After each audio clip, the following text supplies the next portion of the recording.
ఆసుపత్రులు మేము వైద్యం అందించము, బాయ్కాట్ చేస్తాం ఆరోగ్యశ్రీని అని చెప్పి నీకు నోటీసులు ఇస్తున్నా కూడా నీకు చీమ గుట్టినటువంటి పరిస్థితి లేదు. అయినా ఇలా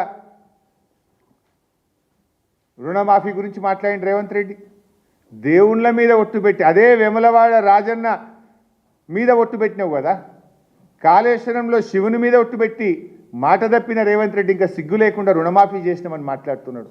పోదామా? ఏ ఊరికి పోదాం? కరీంనగర్ జిల్లాలో అదే చొప్పదండిలా గుండి పోదామా? గోపాలరావుపేటకు పోదామా? ఏ ఊరికి పోదామో చెప్పు రేవంత్ రెడ్డి.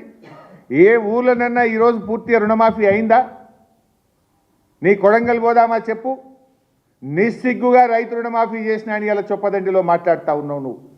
నువ్వు రుణమాఫీ ఎగ్గొట్టినవు, 2 సార్లు రైతు భరోసా ఎగ్గొట్టినవు, పోయిన యాసంగిలో బోనస్ ఎగ్గొట్టినవు, ఈ యాసంగిలో కూడా ఈ వానకాలంలో కూడా ఇప్పటిదాకా బోనస్ పైసలు ఇంకా వచ్చినటువంటి పరిస్థితి లేదు.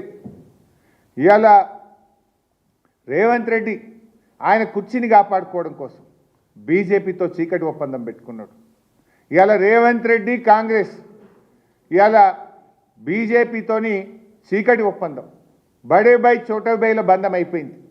అందుకే రేవంత్ రెడ్డి ఆయన మహబూబ్ నగర్ పార్లమెంటును ఆయన ఎక్కడైతే ఎమ్మెల్యేగా ఉన్నాడో ముఖ్యమంత్రి గారే ఆ ఎంపీ సీటును ఇవాళ డీకే అరుణ గారిని గెలిపించి అప్పచెప్పిండు. నీ సీట్ ఓడుతుందా? ఎక్కడన్నా ముఖ్యమంత్రి ఎమ్మెల్యేగా ఉన్న ఎంపీ సీట్ ఓడుతుందా? నువ్వే బీజేపీకి బహుమానంగా ఇచ్చినావు. ఎందుకంటే ప్రధానమంత్రి గారు వచ్చి ఆర్ఆర్ ట్యాక్స్ అన్నాడు. ఎక్కడ ప్రధానమంత్రి నా మీద పడతాడో అని మహబూబ్ నగర్ ఎంపీ సీటును బీజేపీకి బహుమానంగా నువ్వు ఇచ్చినావు కదా రేవంత్ రెడ్డి.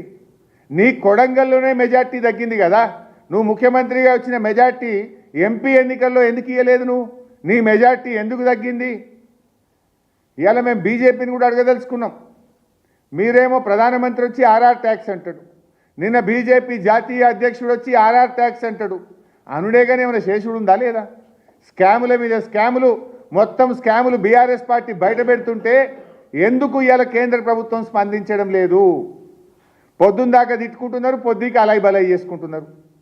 ఇవాళ రేవంత్ రెడ్డి మరియు బీజేపీ మధ్య చీకటి ఒప్పందం రాష్ట్ర ప్రజలకు అర్థం కాలేదా? పొంగులేటి శ్రీనివాసరెడ్డి ఇంటి మీద ఈడీ రైడ్ అవుతుంది, ఇవాళటి వరకు ఏడాదైనా బయటకు రాదు.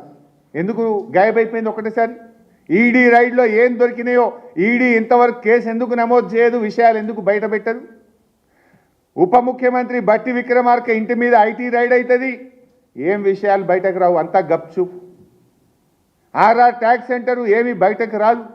ఇవన్నీ కాంగ్రెస్ మరియు బీజేపీల మధ్య చీకటి ఒప్పందాలు బయట పెడతా ఉన్నారు.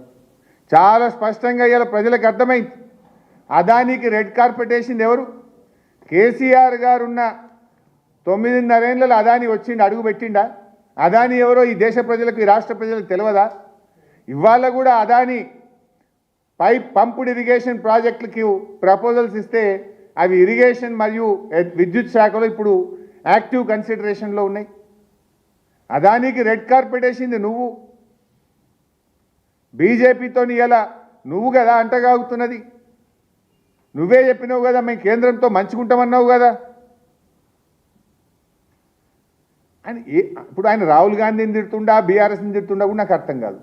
ఎందుకంటే 8 ఎంపీలలో ఒక్కటి రాలేదు, సన్నాసులు వీళ్ళు శాతగాని ఉన్నారు. మరి రాహుల్ గాంధీ ఒక్క ఎమ్మెల్యే గెలవలేమన్నా.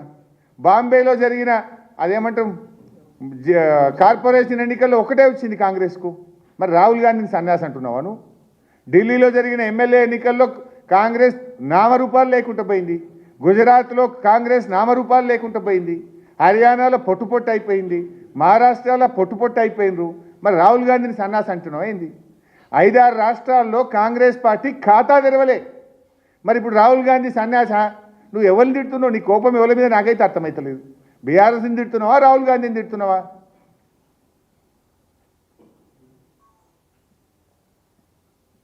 ఇప్పుడు రేవంత్ రెడ్డి ఏమైపోయిందంటే అరెస్ట్ చేస్తలేరు హరీష్ రావును, కేసీఆర్ అని మాట్లాడుతున్నావు. నీకేమైపోయిందంటే దొంగ బుద్ధి నీది. దొంగ నోట్లతోని పట్టబగలు దొరికిపోయి అరెస్ట్ అయ్యి జైల్లో